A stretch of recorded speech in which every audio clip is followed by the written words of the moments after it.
Setelah sebelumnya Shikawa diangkat menjadi Raja Cahaya, dia harus memikul tanggung jawab besar untuk menjaga dan mempersatukan wilayah Yuanzhou dari suku utara yang sewaktu-waktu kembali menyerang. Dan sebelum hal itu terjadi, Shikawa pun langsung bergerak cepat dengan mengajak beberapa kabupaten yang belum dikuasai oleh suku utara untuk bergabung dengannya.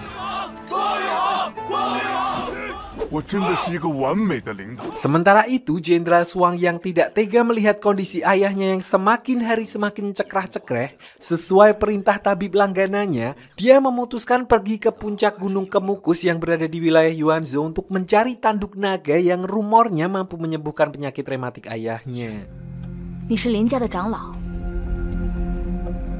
Malam harinya ketika Jenderal Shuang sudah sampai di lereng Gunung Kemukus, dia melihat seorang kakek tua yang sedang dikeroyok oleh beberapa orang pemburu di mana ternyata beliau ini adalah salah satu keturunan suku naga yang memiliki tanduk. Mereka berniat menghabisi dan mengambil tanduk si kakek yang dikatakan langka untuk dijadikan barang dagangan.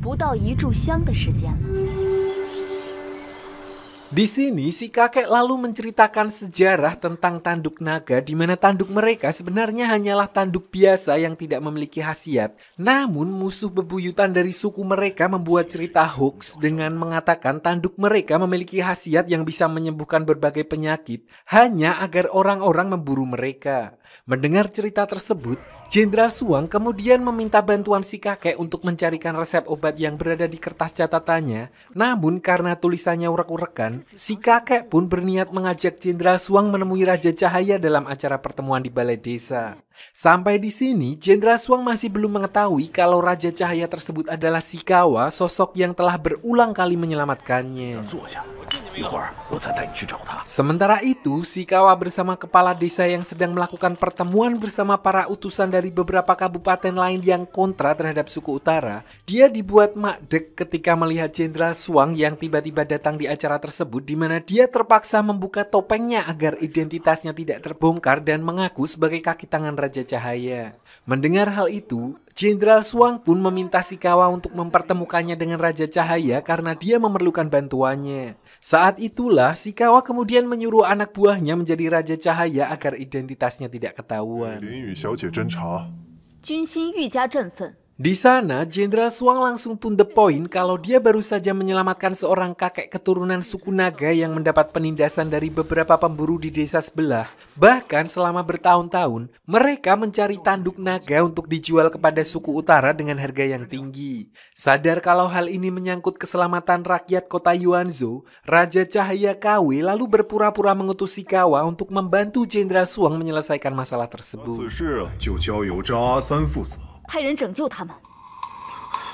Di tempat lain, diperlihatkan para menteri keuangan kerajaan Sichuan yang sedang mengadakan pertemuan bersama Raja Ginseng di mana mereka berniat menjadikan Xiaoning sebagai ketua biro pengawasan menggantikan ketua sebelumnya yang dinilai tidak kompeten. Di sini Raja Ginseng hanya mantuk-mantuk iya-iya saja seolah beliau sama sekali tidak mengetahui apa yang sebenarnya direncanakan oleh para menterinya. Padahal Raja Ginseng sudah mengetahui kalau mereka sedari dulu ingin mengambil kesempatan untuk menyingkirkan para pejabat yang menghalangi tindakan mereka dan itu artinya Xiaoning adalah target mereka selanjutnya. Oleh karena itu, dia meminta kepada Xiaoning untuk selalu berhati-hati agar tidak masuk ke dalam jebakan mereka. Di sisi lain, diperlihatkan para pendemo yang masih berdiri di depan rumah Pak RW dan melakukan unjuk rasa untuk bertemu dengan Raja Ginseng buntut dari uang santunan yang telah dia janjikan sampai saat ini tidak kunjung diberikan.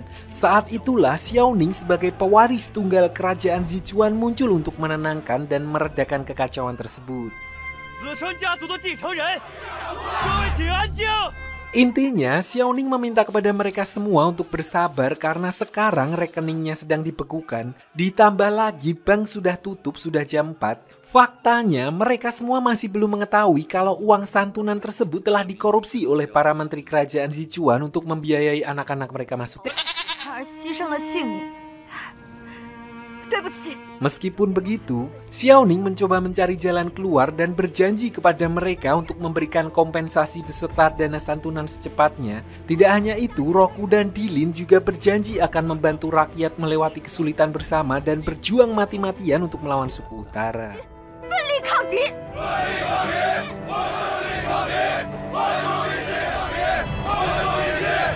Setelah para pendemo bubar, Dilin kemudian memberanikan diri menemui Luo Ming di kediamannya untuk meminta bantuannya mencari bukti terkait masalah korupsi uang bansos yang terjadi di kerajaan Sichuan. Meskipun dia tahu Luo Ming masih dendam kepadanya akibat kesalahan yang telah merenggut seluruh keluarganya, namun Dilin juga meyakini kalau Luo Ming merupakan seorang patriot yang sangat setia kepada kerajaan sehingga dia pun akhirnya sepakat untuk menjalin kerjasama dengan Dilin.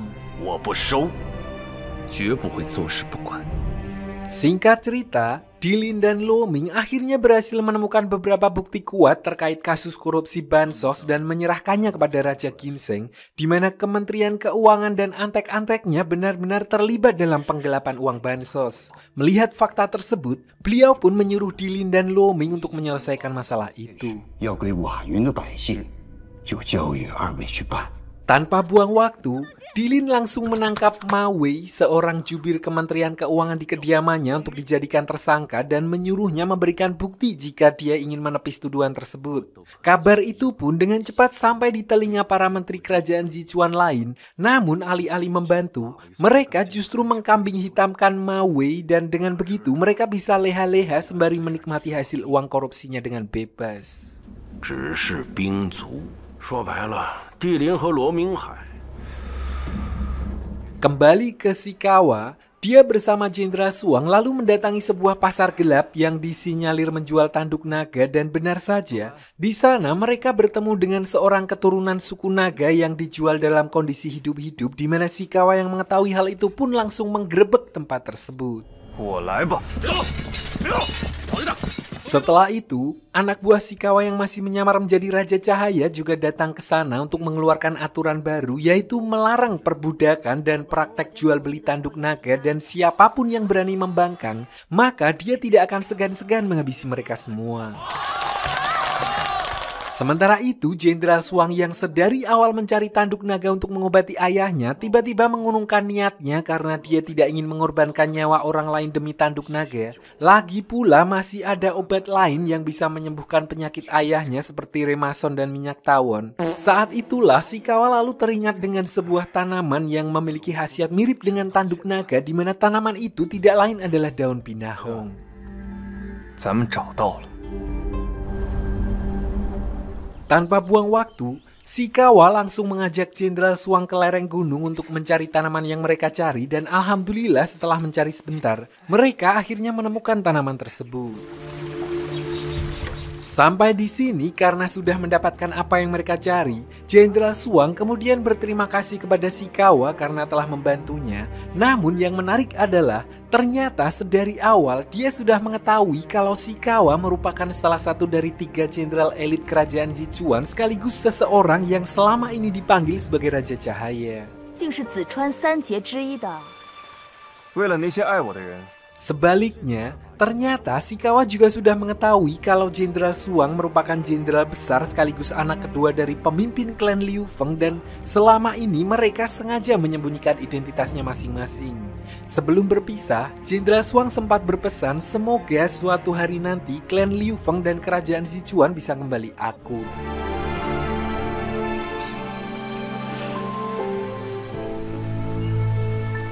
Sementara itu di kerajaan Sichuan, diperlihatkan Ma Wei, jubir Kementerian Keuangan yang dibawa ke aula utama untuk disidang atas kasus penyelewengan dana bansos, di mana di sini sempat terjadi keributan ketika gudang penyimpanan bukti-bukti dibakar oleh seseorang. Artinya tuduhan korupsi yang dilakukan Ma Wei tidak bisa dibuktikan.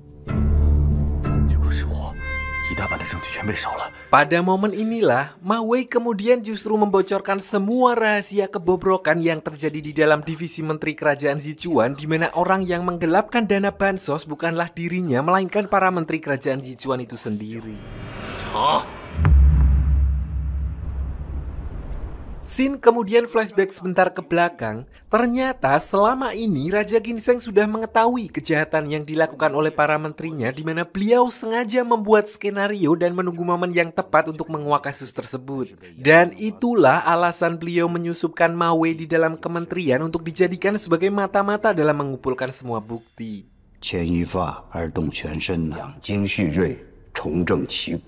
Berkat hal itu, alhasil kerajaan Sichuan berhasil menguak semua bukti kejahatan para menteri kerajaan di mana mereka akhirnya resmi menjadi tersangka dan dijatuhi hukuman mati, sementara Ma Wei diangkat sebagai penasihat utama kementerian menggantikan menteri sebelumnya.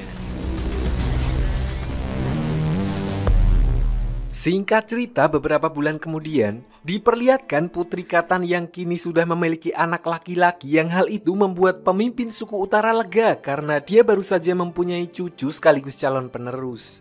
Namun sampai di sini pun, dia masih belum mengetahui kalau anak tersebut bukanlah hasil hubungan Putri Khatan bersama Jenderal Yulin, melainkan seorang jenderal kerajaan musuh mereka yaitu Roku. Di tengah momen kebahagiaan tersebut, pemimpin suku utara lalu menerima informasi dari mata-matanya yang menyatakan kalau Jenderal Ludi telah mengalami kekalahan di medan perang dan membuat 20 kabupaten di wilayah Yuanzhou jatuh ke tangan Raja Cahaya. Sebelum semuanya terlambat, pemimpin suku utara pun menyuruh seorang tangan kanannya untuk pergi ke wilayah Yuanzhou dan membereskan masalah tersebut. Di sisi lain, Jenderal Ludi yang sebelumnya mendapat kabar kalau pemimpin suku utara kecewa setelah mengetahui tentang apa yang terjadi di Yuanzhou langsung memikirkan cara untuk segera menangkap Raja Cahaya. Karena dengan begitu, dia bisa menebus kesalahannya kepada pemimpin suku utara dan setelah mengatur sebuah jebakan, alhamdulillah Jenderal Ludi pun berhasil menangkap Raja Cahaya setelah menaruh obat kuat ke dalam minumannya ketika menghadiri jamuan makan di salah satu desa.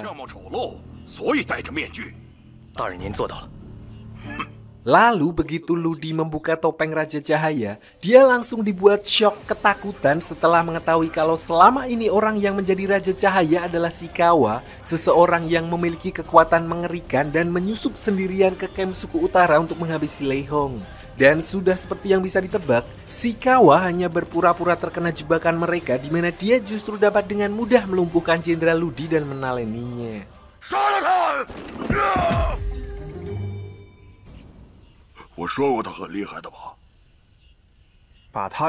Karena sudah ketakutan, di sini Shikawa mulai menyadari kalau Jenderal Ludi kini sedang dalam kondisi bimbang karena pemimpin suku utara telah mengirim seseorang untuk menghukumnya buntut dari ketidakbejusan dirinya dalam mempertahankan wilayah Yuanzhou yang justru jatuh ke tangan musuh. Oleh karena itu, Shikawa memberi tawaran kepada Jenderal Ludi agar mau bergabung dengan pasukannya di mana dia memberikan waktu 1 hari untuk memikirkan hal itu. Kembali ke kerajaan Sichuan, kabar mengenai Raja Cahaya yang telah berhasil merebut kembali 23 kabupaten di wilayah Yuanzhou dalam waktu kurang dari setahun akhirnya diketahui oleh Raja Ginseng, di mana beliau pun kemudian mengutus Roku untuk bernegosiasi dengan Raja Cahaya agar dia mau bergabung bersama dengan kerajaan Sichuan melawan suku utara. Sampai di sini mereka berdua masih belum mengetahui kalau Raja Cahaya merupakan jenderal elit dari kerajaan Sichuan yang tidak lain adalah Shikawa.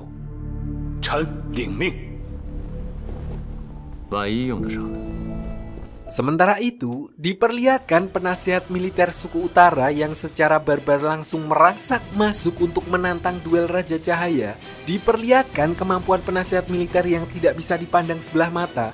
Bahkan Jenderal Ludi yang secara kebetulan lewat juga menjadi korban dari peperangan mereka.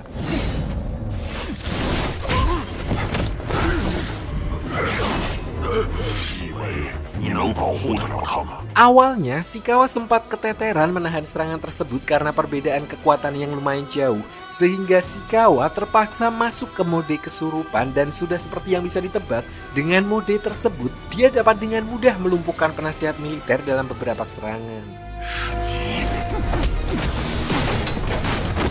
Sampai di sini, belum diketahui siapa sebenarnya penasihat militer ini. Yang jelas, diperlihatkan dia juga menguasai kemampuan itu dan tahu betul tentang kemampuan tersebut, di mana hal itu dibuktikan saat penasihat militer mampu mengembalikan kesadaran Shikawa menggunakan tongkat sihirnya. Tidak hanya itu, dia juga memberitahu tentang sebuah tempat suci dan suatu saat Shikawa akan mengetahui siapa dia sebenarnya. Setelah penasihat militer pergi, Ludi lalu memberitahu kalau tempat suci yang dimaksud penasihat militer barusan adalah sebuah tempat misterius yang dijaga ketat oleh pasukan di suku utara dan kemungkinan besar Shikawa memiliki hubungan kuat dengan tempat itu, entah nenek moyangnya memang berasal dari sana atau Shikawa hanya numpang lahir di tempat tersebut. Dari sinilah Ludi akhirnya memutuskan untuk mengkhianati suku utara dan bergabung dengan Shikawa. Sialnya hal itu sempat mendapat penolakan dari perwakilan seluruh warga di kota Yuanzhou, di mana mereka takut kalau Ludi hanya berpura-pura untuk mengambil kesempatan dalam kesempitan. Mendengar hal itu, Ludi berjanji akan membuktikan kesetiaannya kepada Raja Cahaya dengan turun ke medan perang untuk menaklukkan kembali benteng Pai untuk mereka. Bukan tanpa alasan, tapi dia tahu betul bagaimana seluk-beluk di kota Pai, dan ditambah lagi di sana masih ada sisa-sisa pasukannya yang akan membantu melawan tangan kanan suku utara.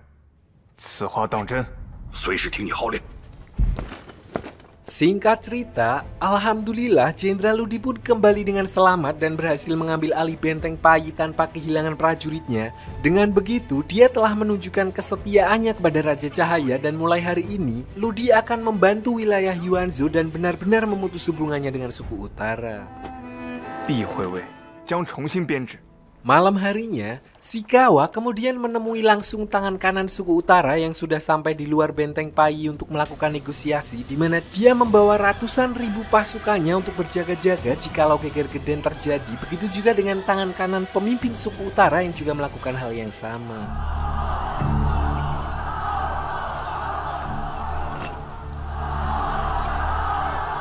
Saat itulah Raja Cahaya lalu mengajak tangan kanan suku utara duduk bersama untuk melakukan kerjasama. Perlu diketahui, tangan kanan suku utara ini adalah seorang jenderal dari sebuah kota yang menggantungkan nasibnya pada suku utara. Oleh karena itu, Raja Cahaya mulai mempengaruhinya dan mengatakan kalau pemimpin suku utara kemungkinan berniat menyingkirkannya dengan menumbalkan pasukannya di medan perang melawan Raja Cahaya.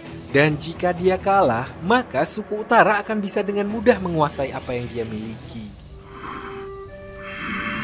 Tidak cukup sampai di situ, Raja Cahaya mengajak tangan kanan suku utara untuk menandatangani perjanjian aliansi dan berjuang bersama melawan suku utara, di mana dia berjanji akan menarik mundur pasukannya jika tangan kanan suku utara bersedia menuruti permintaan tersebut.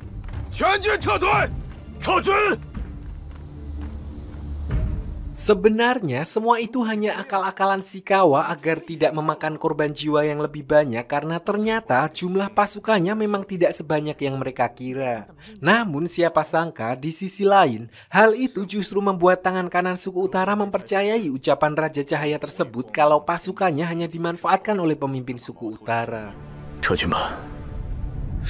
Keesokan harinya, diperlihatkan Roku yang sudah sampai di wilayah Yuanzhou untuk menemui Raja Cahaya. Namun alih-alih mendapat sambutan baik atau paling tidak kopi panas, dia justru diserang oleh Raja Cahaya saat itu juga. Melihat teknik dan gerakannya, Roku langsung mengetahui kalau Raja Cahaya bukanlah orang lain melainkan adik angkatnya sendiri yang tidak lain adalah Shikawa.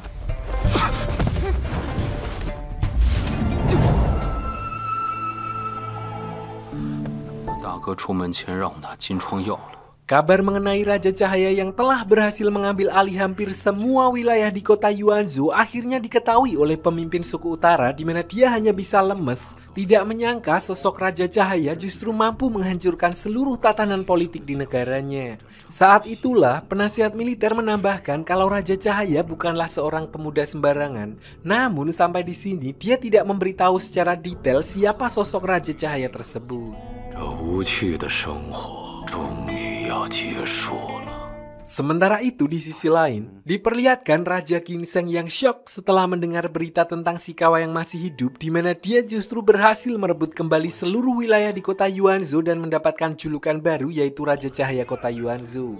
Mendengar hal itu, Raja Ginseng pun meminta Dilin untuk menyambut kepulangannya ke kerajaan Sichuan dan berpura-pura seolah semuanya baik-baik saja.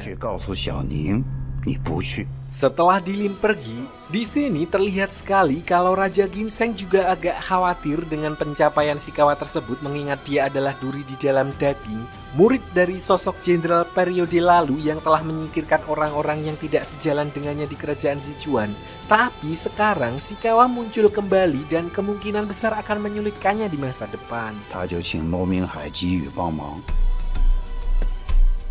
Singkat cerita, Shikawa akhirnya sampai di wilayah kerajaan Sichuan. Namun perlu diketahui, kepulangannya kali ini bukan untuk bergabung kembali atau menyerahkan wilayah Yuanzhou kepada kerajaan Sichuan, melainkan berniat menjadikan kota Yuanzhou merdeka dan berdiri di atas kakinya sendiri, dan cerita pun selesai.